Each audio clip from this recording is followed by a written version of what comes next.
حضرت ابو ہریرہ فرماتے ہیں رضی اللہ تعالیٰ عنہ کہ بھوک کی شدت سے میری کمر دوری ہو گئی، تو میں ڈرا کہ کوئی مجھے نقصان نہ ہو، تو مسجد نبوی کے ایسے گوشے پہ بیٹھ گیا جہاں لوگوں کا گزر ہوتا تھا۔ میرا خیال یہ تھا کہ کوئی شخص مجھے دیکھے گا اور دیکھ کر کے پہچان جائے گا کہ مسئلہ کیا ہے، لیکن جو بھی گزرتا سلام کر کے چلا جاتا، شاید اسے جلدی ہوتی، یا پھر ہستی پلکوں کے نیچے غم بھی پلتے ہیں، مگر کون دیکھتا ہے اتنی گہرائی میں۔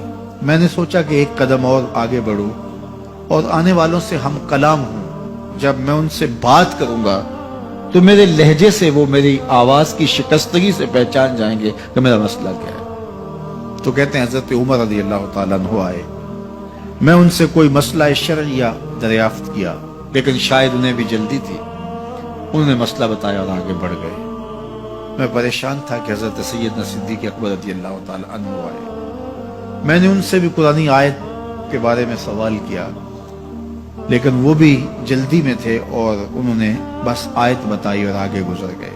تو فرماتے ہیں کہ میں ایک عجیب کیفیت میں مبتلا بیٹھا تھا کہ ایک جانب سے روشنی اٹھی اور دل و قلب و نگاہ کا مرشد اولین آ گیا۔ تو کہتے ہیں حضور آ گئے،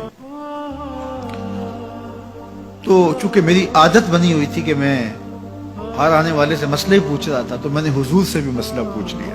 تو حضور نے میری جانب دیکھا اور پھر زیر لب مسکراتے ہوئے بولے، ابو ہریرہ بھوک لگی ہوئی ہے؟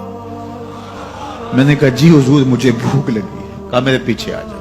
حجرات اقدس کی قربت میں حضور پہنچے تو اہل خانہ کو آواز دی کچھ کھانے کے لیے ہے؟ تو انہوں نے کہا دودھ کا ایک پیالہ ہے۔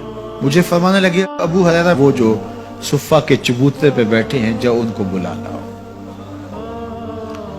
کہتے ہیں دودھ کا ایک پیالہ، اور مجھے تسکین ہوئی تھی لیکن 70 آدمی بیٹھے تھے وہاں۔ خیر حکم تھا، میں بلا لایا، میرے ہاتھ میں دودھ کا پیالہ دیا، کہا ابو ہریرہ دائیں سے شروع ہو جاؤ۔ اب میں ایک شخص کو پیالہ دیا اور دودھ کو دیکھنے لگا، اور وہ سیراب ہو کے گٹا گٹ پینے لگا، اپنی بھوک اور پیاس مٹا چکا، اور میں نے دیکھا کہ ایک قطرہ بھی کم نہیں ہوا۔ میرے اندر جو پہلے وسواس اٹھ رہے تھے اور مجھے جو احساس ہو رہا تھا وہ مٹ گیا۔ پھر میں نے دوسرے کو پیش کیا، اس نے بھی سیراب ہو کے پیا، لیکن دودھ ایک قطرہ بھی کم نہیں ہوا۔ پھر میں نے تیسرے کو دیا، چوتھے کو دیا، 70 آدمی دودھ پی گئے، لیکن دودھ میں سے ایک قطرہ بھی کم نہیں ہوا۔ لگتا تھا رب نے اس دودھ کا تعلق حوض کوثر سے جوڑ دیا۔ تو حضور نے فرمایا ابو ہریرہ؟ میں نے کہا جی حضور۔ فرمایا کون باقی؟ میں نے کہا حضور ایک آپ باقی اور ایک میں باقی۔ تو فرمایا اب تم پیو۔ تو کہا کہ میں نے دودھ پیا اور خوب سیراب ہو کے پیا۔ حضور نے فرمایا اور پیو، میں نے اور پیا۔ پھر فرمایا اور پیو۔ میں نے کہا مجھے قسم ہے اس ذات کی جس نے آپ کو حق کے ساتھ مبعوث کیا ہے، میرے میں ایک قطرے کی گنجائش بھی نہیں ہے۔ حضور نے میرے ہاتھ سے دودھ لیا اور خود نوش جاں کرتے ہوئے فرمایا ساقی القوم آخرہم شربا، قوم کا جو ساقی ہوتا ہے وہ آخر میں پیتا ہے۔ تو دودھ کا ایک پیالہ 72 لوگوں کے لیے کافی ہو گیا۔ یہ صحیح حدیث کے اندر حضور کا معجزہ موجود ہے، آپ نے بارہا علماء سے سنا۔ لیکن اس تربیتی عمل سے بھی کبھی غافل نہ ہونا کہ 2 جہاں کا سردار ہے اور 71 آدمیوں کا جوٹا نوش جاں کر رہا ہے۔ آج جب دولت پھیل رہی ہے، لوگوں کے پاس وسائل زیادہ ہوتے چلے جا رہے ہیں، تو ان کو ایک دوسرے سے گھن آنا شروع ہوتی ہے، برتن الگ ہوتے چلے جاتے ہیں۔ اسی زمانے میں تمام افراد ایک ہی برتن میں بیٹھ کے کھاتے تھے۔ پہلے یہ ہوتا تھا ایک گلی میں 2 امیر رہتے تھے، 4 غریب رہتے تھے، 2-3 مخیر حضرات اور جو ہے وہ کچھ متوسط لوگ رہتے تھے، اور ایک چھوٹا سا کنبہ اور قبیلہ ہوتا تھا، اور وہ ایک دوسرے کی ضرورتوں کا خیال رکھتے تھے۔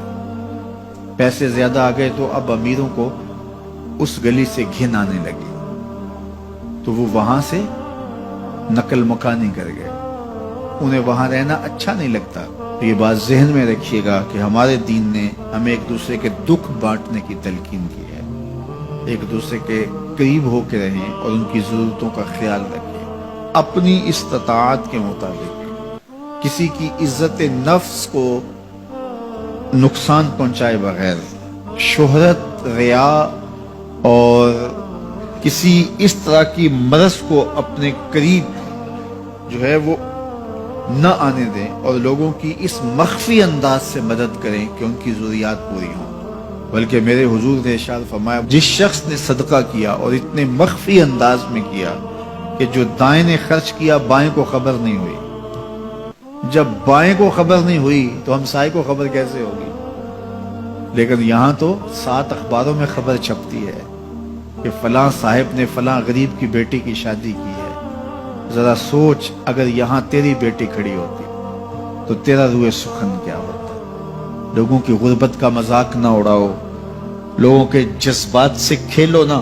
اللہ نے اگر آپ کو کچھ عطا کیا ہے تو پھر لوگوں کی ضرورتوں کو پورا کرو، لیکن ان کے جذبات سے مت کھیلو اور لوگوں کی ضرورتوں کا پورا خیال رکھو۔